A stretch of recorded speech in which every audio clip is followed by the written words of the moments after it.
प्रभु मेरे जीवन को पावन बना दो, कोई देखो मुझे में रहने न पाए, कोई दोष मुझे में रहने न पाए, कोई दोष मुझे में रहने न पाए।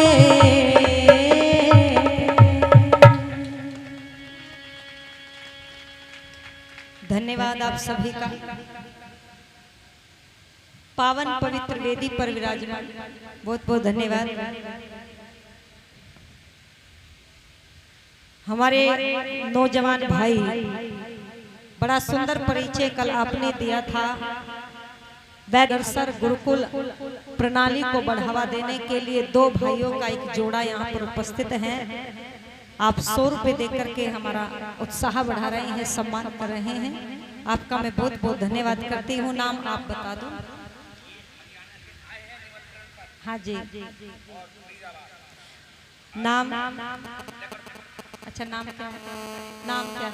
अच्छा, फरीदाबाद हरियाणा से हमारे भाई निमंत्रण पर आए हैं। कितनी, इससे पता चलता है कि वैदिक प्रचार प्रसार के लिए एक टीस है। और फरीदाबाद में मैं जाती रहती हूँ, कई परिवारों से व्यक्तिगत भी संपर्क है। सेक्टर 19 में भी गई हूँ। फरीदाबाद में जो अनिल जी हैं, अकेले ही परिवार में कार्यक्रम करते हैं, वहां पर भी मैं गई हूँ। हाँ जी, अच्छा, 100 रुपये मुझे दे रहे हैं और 200 रुपये आर्य समाज भोमा को आप दे रहे हैं। लक्कड़पुर फरीदाबाद से आप यहाँ पर आए हैं। हम आपका बहुत हृदय की गहराइयों से धन्यवाद करते हैं। पावन पवित्र वेदी पर विराजमान हमारे आज की सभा के अध्यक्ष महोदय जी, कई बार उत्सव में आपका दर्शन करने का अवसर मिलता रहता है, पर काफी अंतराल हो गया तो नाम दिमाग से निकल गया है। एक बार आप नाम बताएंगे? श्रद्धेय श्री सत्येंद्र आर्य जी मुजफ्फरनगर से उपस्थित हैं। आपका बहुत बहुत सम्मान करते हैं। इस कार्यक्रम की शोभा को बढ़ाते हुए बहुत आदर और सम्मान के योग्य श्रद्धेय स्वामी श्री सत्यवेश जी महाराज, हमारे भाई जिनके भजन आप सुनते हैं, श्री अनिल दत्त जी नादान, उनके साथ में उनके साथी आर्य समाज भूमा के समस्त यशस्वी पदाधिकारीगण कुशलता के साथ मंच का संचालन करते हैं। श्रद्धेय हमारे बाबूजी श्री रविंद्र जी आर्य, उपस्थित समस्त यज्ञ प्रेमी सज्जनों, जिनका नाम रह गया है मैं सभी का सम्मान करती हूँ। और आप सभी बड़े ही सौभाग्यशाली है, आप लोगों ने यज्ञ किया। आइए थोड़ी सी चर्चा और एक दो भजन जितना भी होगा समय के अंतर्गत आपके मध्य में रखते हुए चलते हैं। बोले मनुष्य किसको कहते हैं? जो दूसरे की परेशानियों को समझ करके दूसरों के दुख को भी बोलो अपने जैसा ही महसूस करे। भजन में प्रार्थना की गई थी, प्रभु मेरे जीवन को पावन बना दो, कोई दोष बोलो मुझ में रहने ना पाए। आप देख रहे होंगे आज झगड़ा जमीन जायदाद पर नहीं बल्कि विचारों पर चल रहा है। विचारों में मतभेद आ गए हैं। क्यों? क्योंकि तथा कथित मनुष्यों की पुस्तकों को पढ़ना लोगों ने प्रारंभ कर दिया। अगर ईश्वर कृत वेदों को अपने जीवन में अपनाया होता तो बोलो आज इस प्रकार के झगड़े देखने और सुनने में बोल दो नहीं आता। क्यों? क्योंकि न वेद हिंदू बनने की बात कहता है, न मुसलमान बनने की बात कहता है, बल्कि मनोभव कह करके बोलो मानवता की बात कहता है। और वैदिक सिद्धांतों को जो भी कोई जीवन में अपनाएगा, चाहे वो हिंदू हो, मुसलमान हो, सिख हो, बौद्ध हो, पारसी हो, जैनी हो, ईसाई हो, बोलो उसी का ही जीवन कुंदन की तरह दमकने लगेगा। और जिन्होंने अपनाया उनका दमक गया है। और जो मनुष्यकृत पुराण को, कुरान को किसी को भी पढ़ रहे हैं, बोलो उनका जीवन कैसा, उनके विचार कैसे, उनका संस्कार कैसा। तो एक घटना के माध्यम से बता देती हूँ कि एक गांव में एक बहुत गरीब व्यक्ति रहता था। सुनो, इतना गरीब कि एक समय का भोजन नहीं मिलता था। इसने विचार किया, ओहो, मैं परिवार का खर्च उठाने में सक्षम नहीं, चलो शहर में जाकर के कोई मजदूरी करूंगा, गांव में तो कोई काम मिलता नहीं। ये शहर के लिए निकला तो रास्ते में इसे एक साधु बाबा मिल गए। साधु बाबा ने कहा, बेटा बड़े ही परेशान से लग रहे हो, कहाँ चले जा रहे हो? लगता है चेहरे को देख करके मंजिल का भी कोई ठिकाना नहीं। तो दुनिया के लोगों, ये व्यक्ति कहता है, बाबा इतना भी धन अर्जित नहीं कर पाता कि परिवार का पेट ही भर सकूं, इसलिए परिवार को छोड़ करके शहर में जा रहा है। ओहो, बाबा ने कहा, अरे बेटा इतना परेशान मत हो, ये समझाने के लिए है कहानी। जिसके कहने से कोई हानि ना हो उसको कहते हैं कहानी। एक घंटी दे दी बाबा जी ने और कहा, देखो बेटा, जब भी किसी वस्तु की आवश्यकता महसूस होवे, घंटी बजाना और कहना, मेरे बाबा की घंटी, मुझे ये वस्तु मिल जाए और तुम्हें वह वस्तु प्राप्त हो जाएगी। लेकिन ये लेकिन किंतु परंतु बड़ा खतरनाक होता है ना बहन जी? बहन जी खाना बहुत अच्छा बनाती हो, लेकिन लग गया, इसका मतलब अब बुराई शुरू होने वाली है। जब ये बात कही तो कान खड़े हो गए, बोले बाबा जी लेकिन क्या? कह दिया, बेटा आपके घर में एक वस्तु आएगी और पड़ोसी के घर में डबल आएगी, बस गड़बड़ हो गई।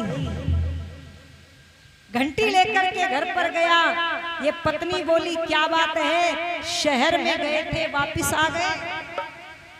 इसने कहा, बाबा जी मिले थे, एक घंटी दे करके कहा कुछ भी मांग लेना मिल जाएगा, लेकिन तुम्हें एक वस्तु मिलेगी और पड़ोसी को 2 मिलेगी। पत्नी बोली, कोई बात नहीं, बच्चे तो भरपेट भोजन कर लेंगे ना। बोले, तुम्हारे में तो दिमाग है ही नहीं, इस घंटी को हाथ नहीं लगाना, इसको छेड़ना नहीं, और घंटी को ले जा करके अलमारी में ताले में बंद करके रख दिया और बोला शहर में ही जाना पड़ेगा, और शहर में चल दिया। मेरी बहनों, दुनिया के लोगों जरा ध्यान से सुनना, जो एक समय की रोटी मिलती थी अब वो भी समाप्त हो गई। पति चला गया था शहर में, आज माँ से भूखे बच्चे देखे नहीं, पत्थर उठाया, ताला तोड़ दिया और घंटी बजा करके कहती है, बाबा जी की घंटी, मेरे घर में एक बोरी अनाज की आ जाए। इसको 1 मिली, पड़ोसी को 2 मिली। बाबा जी की घंटी, घर में गऊ आ जाए, दूध पिएंगे बच्चे, इसके घर में 1 गऊ आई, पड़ोसी के 2 मिली। बाबा जी की घंटी, मेरा एक अच्छा सा मकान बन जाए, इसका 1 मकान बना, पड़ोसियों की डबल बिल्डिंग बन गई, सब अच्छे से रहने लगे।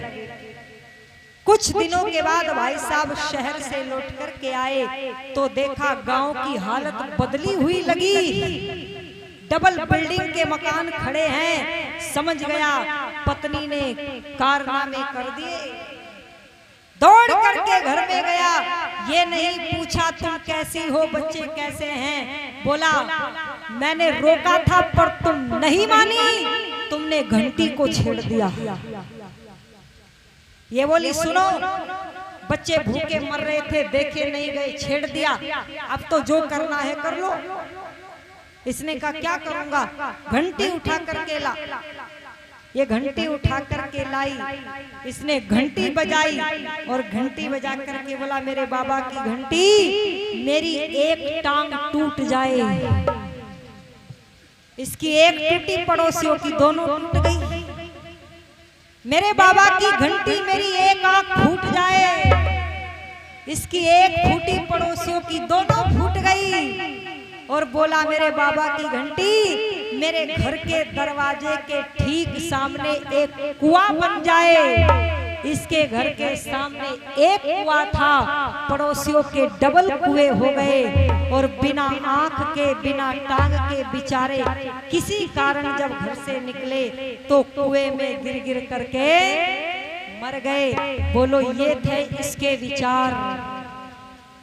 और ऐसे विचार किसके हैं? बोल दो ना, जिसने वेद को नहीं पढ़ा।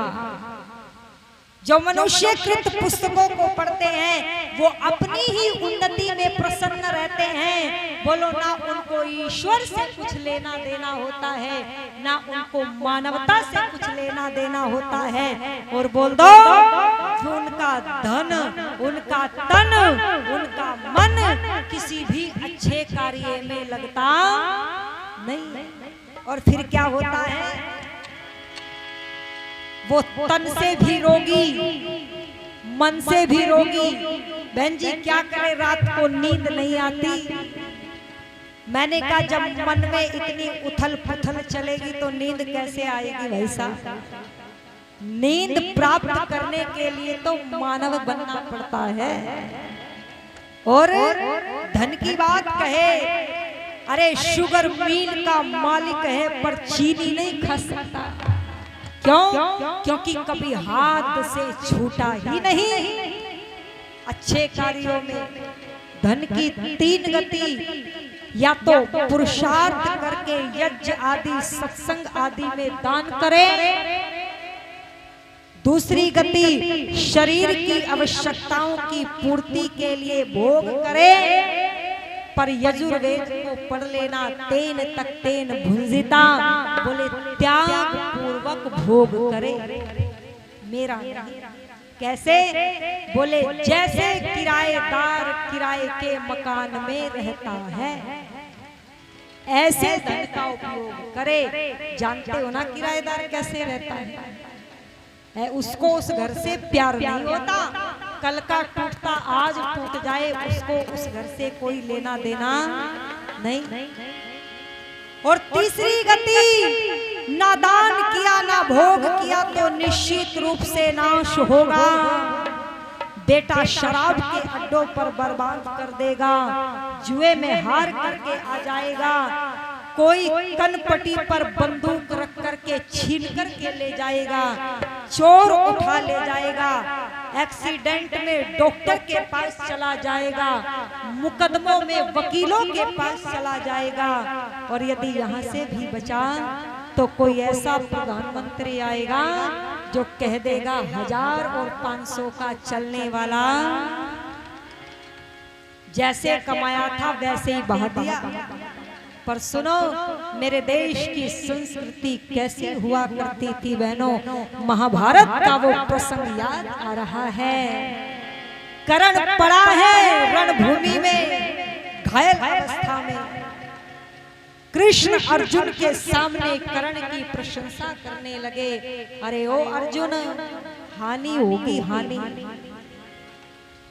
दानी था कर्ण, बहुत से लोगों को पेट भर दान दिया करता था।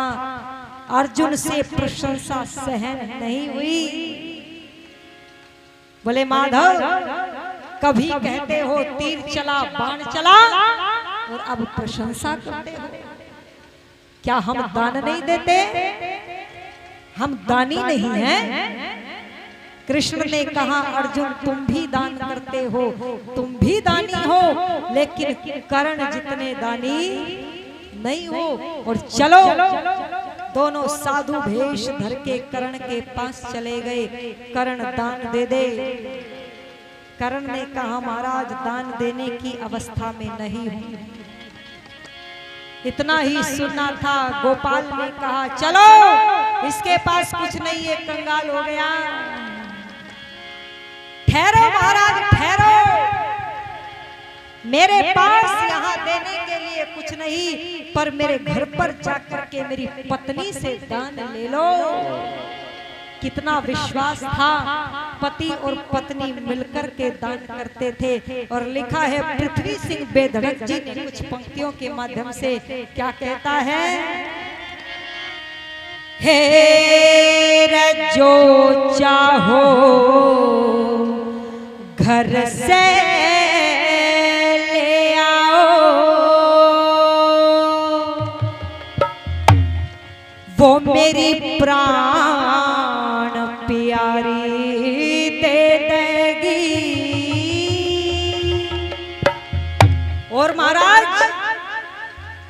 भरी भराई वाली सब अलमारी दे देगी।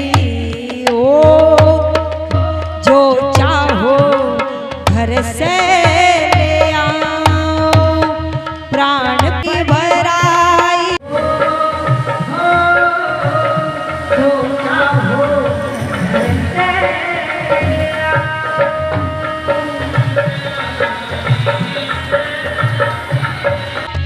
भरी भराई सोने वाली सब अलमारी दे देगी।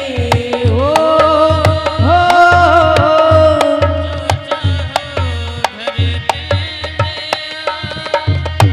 और महाराज दान तो मैं ही दे देता, पर देने की स्थिति नहीं है। क्यों और क्या कहने लगा, सुनिए दुनिया के लोगों।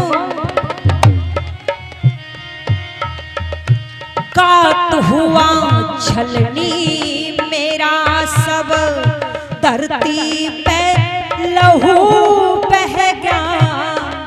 हड्डी मांस के सिवा बता दो, और मेरे पे क्या रह गया। हड्डी मांस के सिवा बता दो, और मेरे पे क्या रह गया। मेरी धर्म पत्नी से रे कहना, मेरी धर्म पत्नी से कहना, तेरा पति रण में रह गया। तेरा सुहागी किला आज रण भूमि के अंदर रह गया। तेरा सुहागी किला आज रण भूमि के अंदर रह गया। मेरे नाम सरदार मांग लो, मेरे नाम सरदार मांग लो, दौलत सारी दे देगी। हो जो चाहो घर से ले आओ,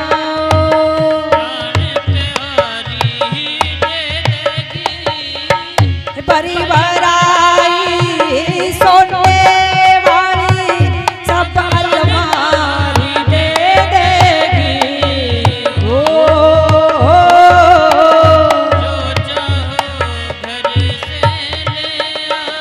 हमारे बाबूजी 100 रुपए देकर के आशीर्वाद देते हैं, आपका मैं धन्यवाद करती हूँ।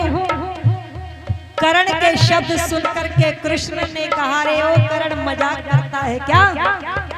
किसी की पत्नी को जाकर के कहे तेरा पति घायल पड़ा है, वो दान देगी। कर्ण कहता है महाराज मेरी पत्नी विदुषी है, वो कर्तव्य का पालन नहीं छोड़ेगी। और क्या कहने लगा, हो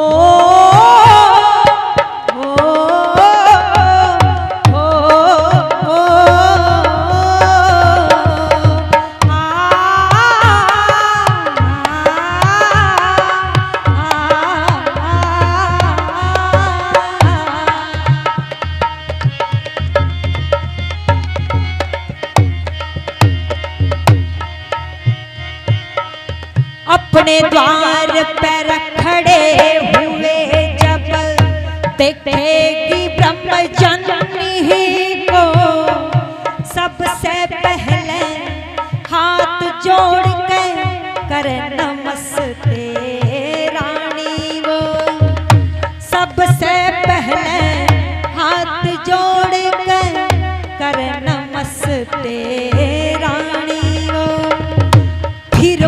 धोने की फिर पग धोने की रे खतर भर के लावे रे पानी वो ये आप भी जानते होंगे मुझसे ज्यादा दानी वो ये आप भी जानते होंगे मुझसे ज्यादा दानी वो मैं तो कुछ रख भी लेता रे मैं तो कुछ रख भी लेता वो सांप बुहारी दे देगी ओ जो चाहो घर से आओ प्राण प्यारी देगी भरी भराई सोने वाली सब अलमारी दे देगी ओ जो चाहो घर चले आओ।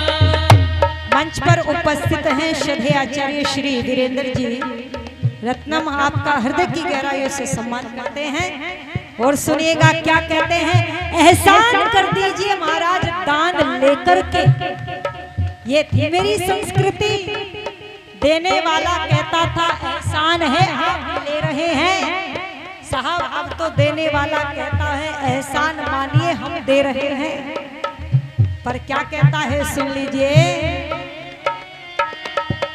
महाराज जो मेरे द्वार पे, महाराज जो मेरे द्वार पे दान मांगने रह जाओगे, भविष्य काल के लिए आप मुझ पे एहसान चढ़ाओगे, भविष्य काल के लिए आप मुझ पे एहसान चढ़ाओगे।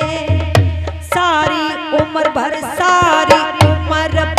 मेरे मक्का के अंदर रहना चाहोगे, बड़े बड़े फर्नीचर है वहाँ बैठे मौज उड़ाओगे, बड़े बड़े फर्नीचर है वहाँ बैठे मौज उड़ाओगे। आप झोपड़ी में रहेगी, आप झोपड़ी में रह लेगी, तुम्हें अटारी दे देगी हो जो चाहो घर से ले आओ। प्राण प्यारी देगी भरी भराई सोने वाली सब अलमारी दे देगी ओ जो चाहो घर चले आओ। प्रधान जी श्री मनोज जी आर्य समाज के अध्यक्ष हैं और गांव के प्रधान हैं। आप 200 रुपए राशि देकर के सम्मान बढ़ा रहे हैं, आपका मैं बहुत बहुत धन्यवाद करती हूँ। शाम तक 1000 हो जाएंगे पूरे, फिर पता चलेगा प्रधान जी ने दिए हैं, ठीक है ना। धन्यवाद। हमारी सभा के अध्यक्ष महोदय जी बाबूजी श्री सत्येंद्र जी मुजफ्फरनगर से आए हैं। आप भी हाँ जी वो 100 रुपए दे करके आशीर्वाद दे रहे हैं, आपका मैं बहुत बहुत धन्यवाद करती हूँ। और सुनिए क्या कह दिया।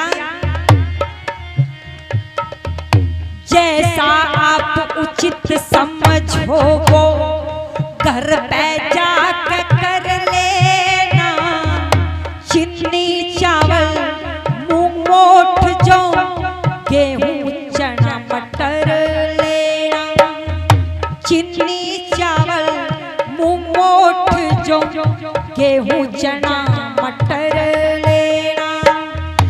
आगे आप बैठ जाना और पीछे राशन भर लेना, आगे आप बैठ जाना और पीछे राशन भर लेना। हीरे मोती जवाहरात और चाहे जितना सर ले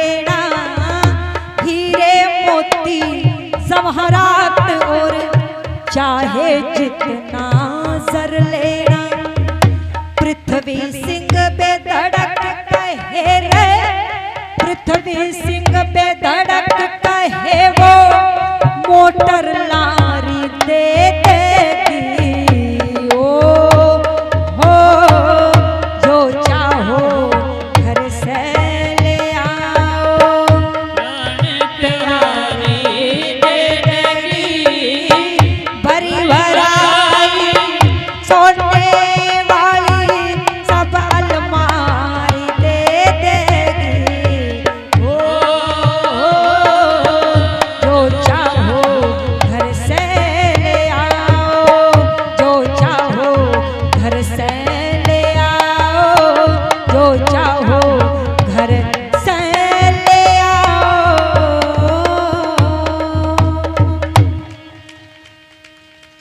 ये थी मेरी संस्कृति। समय है या समाप्त हो गया? आप बताओ, मैंने देखा नहीं था। हाँ, जब बोलना शुरू किया, ये छोटा सा बेटा 100 रुपए दे रहा है बच्चे के उज्जवल भविष्य